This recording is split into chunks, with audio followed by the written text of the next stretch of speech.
Hi, Brad again. Hey, me again. How are you? Good, good. Okay, so we went through a very beautiful journey together and we talked about all the documentation support workers need to take care of, and you gave us very useful information. And I'm just gonna ask you a couple of random questions. Beautiful. Bring it on. Yeah.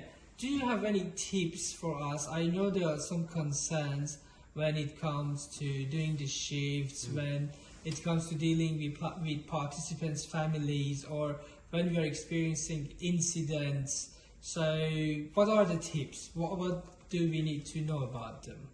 Sure. So I think a couple of the tips. I think one of the biggest, concerns, and not just inside Tibi, but as a sector as a whole, is the likes of punctuality when it comes to working with our participants. So we find that if their team members are late or don't rock up to work, it can greatly have a big impact on the participants, overall mental health, and even will affect them and have the snowball effect with the guardians as well. So, like for an example, a lot of participants will have autism and they're so used to structure and routine. Yeah. So if they know that something's happening at a certain time, or they need to be somewhere, and then for whatever reason a team member is late or doesn't rock up, then that can have a great big impact on them as individuals as well. I guess it can also negatively impact the other support workers because they're Absolutely. expected to go home, don't they? Absolutely. I mean, we do have lives outside, families, other commitments, sporting, and for example, if I'm meant to finish at 3 o'clock, and I've got like my daughter's after school care, and I might miss that, and I need to leave to go pick them up. It can greatly impact me as well from a personal point of view, but not just me, can impact anyone around as well. So yeah. Beautiful. Okay. So punctuality. Thank you. The other thing is that we have the events where support workers experience some level of mental health challenges, I would say, or burning out. Yeah. So what is it? What should we do when we have those sorts of overwhelming feelings and experiences? Yeah, so look, I'm personally a big fan and a big advocate for everybody when it comes to their mental health. Personally, suffer from mental health issues myself as well.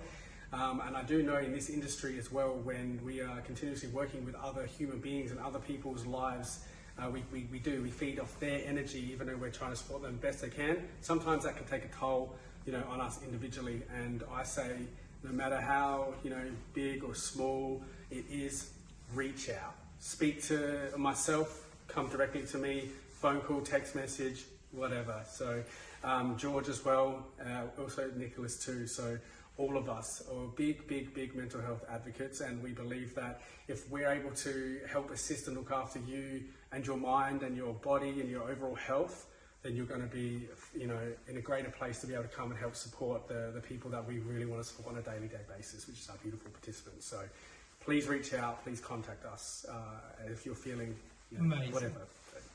Beautiful. What are the other points you would like to bring up in this last video training Sure. session? Got a couple that I'll briefly touch on. So we'll just quickly maybe on dress code. Like Tibi doesn't have a dress code policy at all, but I think when coming to shift with our participants, maybe wear something practical. So maybe not high heels. That can't really Safe. safe. There's more from a safety point of view, or maybe hair up if you want to as well, like just to make sure that you're safe, because there are some instances and have been across where participants may accidentally, or do they grab your hair as well. So so just be mindful of what you are wearing when you come to shift. Just that might picture your own health and safety first, as well as the participants as well while on shift. So I think that makes sense. another one as well. So with medications, I'll quickly touch base on the medications sure. and booklets. So in our SEAL environment houses, we will always have the blue medication booklet, which is vital information for when we are administering medications. It is very, very important that we, for example, in one of our houses, medication booklet, we have a Webster pack with it too. So super, super important that we check off the quantity, the right amount, the dosage, and then we must sign our initials and our names when administering these medications for legal documentation and records. So if I have a question actually, and I know it can be many other people's question, and it's like, if the participant doesn't want to have his or her medication, or they don't feel like have it right now, Sure. Is there any gap window, or what should we do? What is the process? Sure. So look, we can never force anybody to do anything against their will.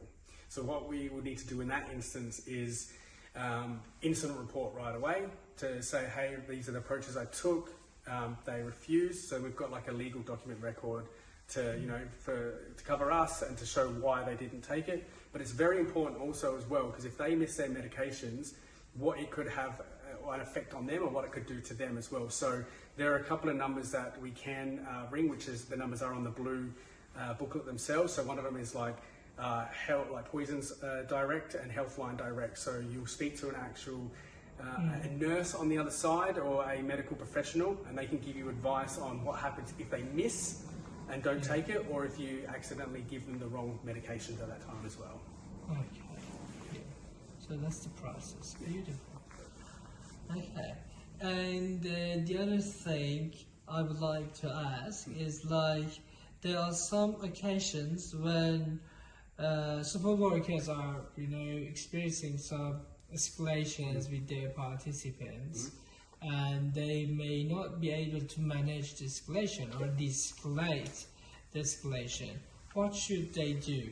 Is there any support, or what is the process again? Yeah, absolutely. So there have been cases and many cases where you're on a shift and things are going quite well, but then an incident does occur, and some instances unfortunately can go on quite a while. So if you're finding that you're in these scenarios and situations where you're unable to de-escalate an incident, please reach out to management.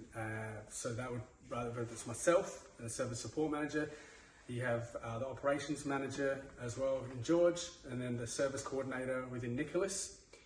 So those three will be on, but there's also an after hours number that one of us management will always have on us. So we're always reachable and contactable if anything If you want to put them in an order, what is the order? After our phone is the first After our phone is the first point of contact. Yeah. Then please reach out to myself and even Nicholas. We're probably the need two. Okay. And then George for operations is probably maybe on the last on that list, but very contactable still.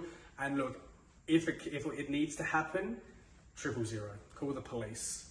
That way they're going to come and help and provide backup, and they'll have like their reports as well that we can reference from when doing our incident reports. Beautiful. I don't have any more questions today. Beautiful. Thank you much again for your time and talking from the heart, giving us those beautiful, useful information. You are absolutely welcome. It's been my pleasure. Thank you.